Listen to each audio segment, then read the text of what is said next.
گھریلو ملازمہ کا ملٹیپل خروجی عہدہ لگایا جا سکتا ہے یا پھر نہیں، اس کے بارے میں ڈیٹیل کے ساتھ شیئر کرنے والی ہوں۔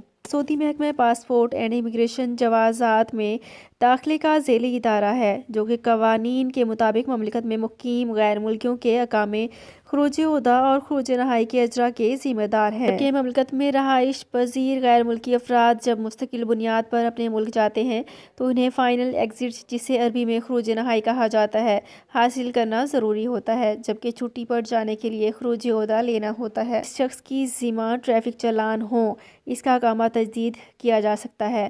اقامہ کی تجدید کے لیے لازمی ہے کہ غیر ملکی کے ڈرائیونگ لائسنس یا اقامہ نمبر پر کسی قسم کا چالان رجسٹرڈ نہ ہو۔ کفیل کے ذمہ چالان سے کارکن کا کوئی تعلق نہیں، کیونکہ کفیل کے ذمہ ٹریفک چالان سے کارکن کا کوئی تعلق نہیں۔ البتہ اگر کارکن کے ذمہ کسی قسم کا کوئی چالان یا دیگر خلاف ورزی ہو تو اس صورت میں اقامے اور اس وقت تک تجدید نہیں ہو سکتے جب تک چالان کی ادائیگی نہ کی جائے۔ تو فرینڈز، یہ تھی میری آج کی ویڈیو۔ ہوپ آپ کو یہ ویڈیو پسند آئی ہوگی۔ اگر آپ کو یہ ویڈیو پسند آئی ہے تو ہمارے چینل کو سبسکرائب، لائک اینڈ شیئر کر لیجئے۔ سعودی عرب میں مقیم غیر ملکیوں کے لیے بہت بڑی خوشخبری آ گئی ہے۔ اب کوئی بھی شخص جو اپنے ملک جانا چاہتا ہے اور اس کا اقامہ ایکسپائر ہو یا اقامہ ویلڈ ہو، شرکہ بند ہو، مسسہ بند ہو یا کفیل چھٹی نہ لگا رہا ہو یا کوئی بھی مسئلہ ہو تو آپ ہمارے ساتھ رابطہ کریں۔ ہم انشاءاللہ آپ کو 3 دن کے اندر اندر ایمبیسی کے ذریعے آپ کا خروج لگا کر آپ کو آپ کے ملک واپس بھیج دیں گے۔ کوئی بھی انڈین، پاکستانی، نیپالین، بنگلہ دیشی، سری لنکن یا کسی بھی ملک کا ہو، وہ آسانی سے بغیر کسی پریشانی کے اپنے ملک واپس جا سکتا ہے۔ جی ہاں،